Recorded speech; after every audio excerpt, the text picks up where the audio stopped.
Good morning students, welcome to your online classes. BEd first year class में आज हम पहले ही पढ़ चुके हैं विज्ञान शिक्षा की।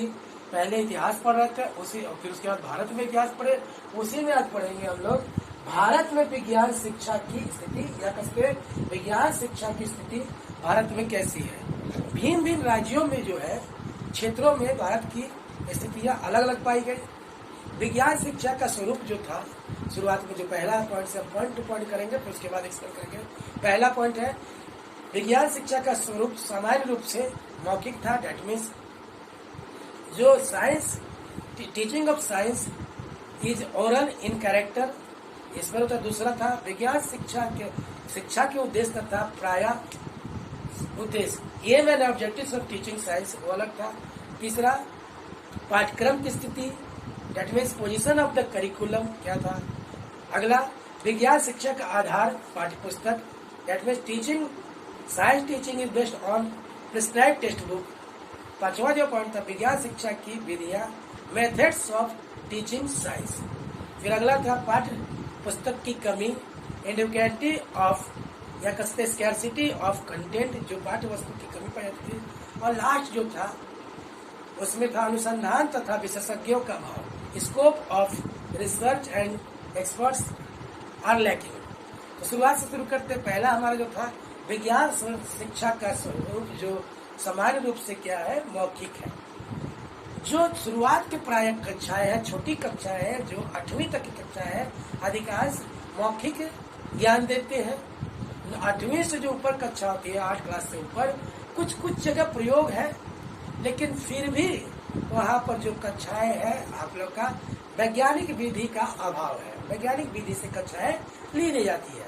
दूसरा विज्ञान के उद्देश्य तथा प्राय उद्देश्य, जो भी है जिसे कहते हैं भिन्न भिन्न स्तरों के लिए विज्ञान के उद्देश्य तथा प्राय उद्देश्य तैयार किए जाते हैं, जिसे हम लोग कहते हैं ऑब्जेक्टिव्स जो होते हैं, जनरल ऑब्जेक्टिव्स भी होते हैं, स्पेसिफिक ऑब्जेक्टिव भी होते हैं अकॉर्डिंग टू द कंटेंट, परंतु प्रयोग में वह बहुत कम आते हैं तथा पढ़ाते समय उनको ध्यान में नहीं रखा जाता है।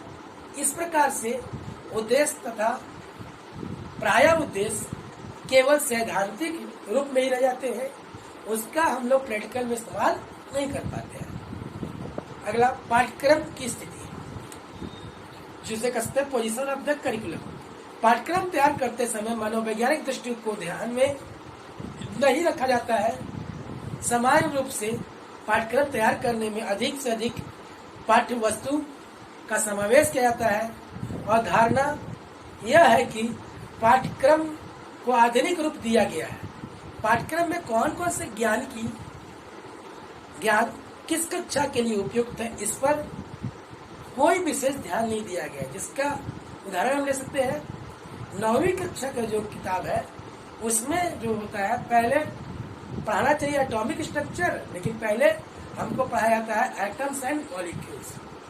जो एटॉमिक स्ट्रक्चर जान लेगा तब ना एटम्स एंड मॉलिक्यूल्स की बात करेगा, लेकिन जस्ट रिवर्स चलता है। और उसी तरह से 10वीं की कक्षा में भी है, पहले कार्बन कंपाउंड की बात होती है, उसके बाद पीरियोडिक टेबल की बात करते हैं। जब कार्बन जो है पीरियोडिक टेबल के अंदर ही का ही एक पार्ट है, यहाँ पे थोड़ी सी कमी होती है।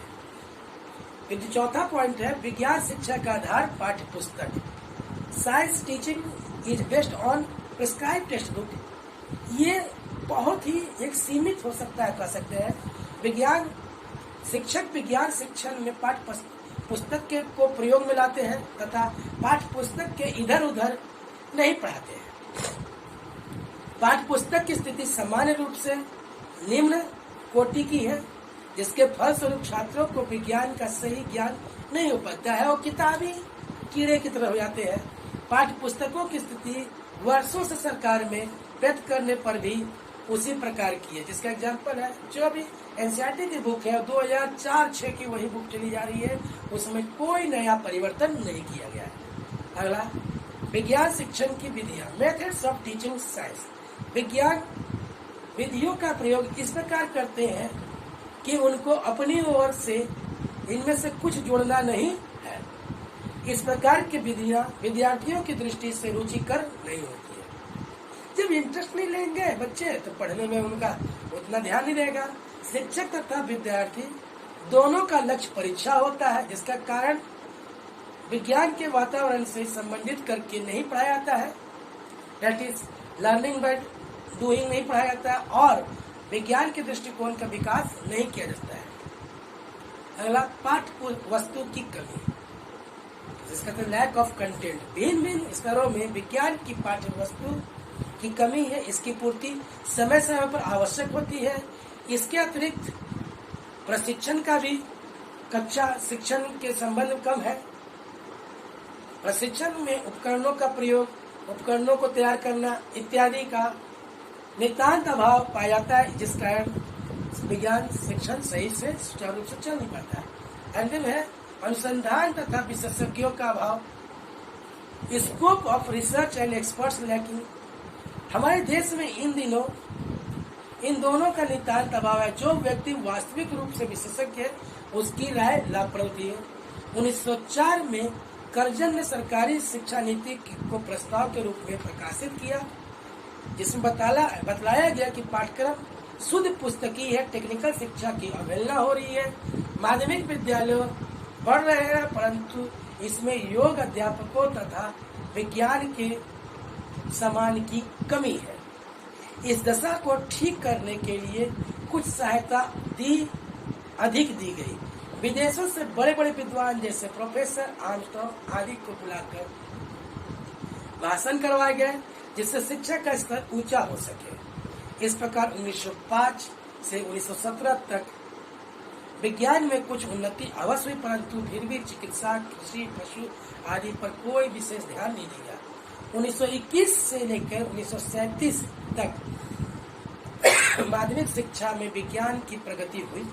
उच्च शिक्षा के लिए विज्ञान के कई कॉलेज और प्रयोगशालाएं स्थापित हुई, लेकिन 1937 में बेसिक शिक्षा का सूत्रपात हुआ।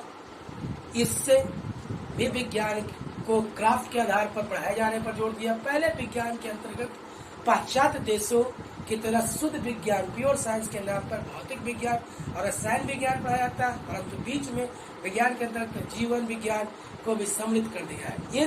इस प्रकार हाई स्कूल में दो प्रकार के विज्ञान, शुद्ध विज्ञान और सामान्य विज्ञान के नाम पर पढ़ाया जाने लगा। अब जो हम फिर से रिपीट कर रहे हैं कि आज हम लोगों ने क्या क्या पढ़ा और जो कमियां हैं उसको भी देख लेते हैं। पहले भारतवर्ष में या कसते भारत में विज्ञान शिक्षण की स्थिति या विज्ञान शिक्षण की स्थिति भारत के विभिन्न क्षेत्रों में इसलिए है।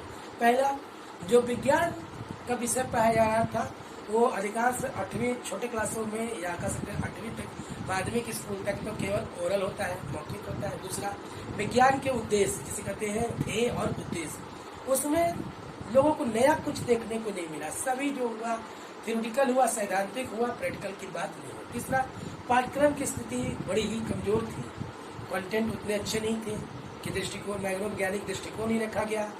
अगला, आधार पाठ्यक्रम के जो पुस्तक थी वो बहुत प्रिस्क्राइब किताबों के किताबी थे, सब वैज्ञानिक दृष्टिकोण नहीं था।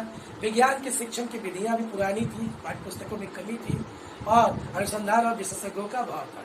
कल की कक्षा में पढ़ेंगे आयोग तथा समितियां।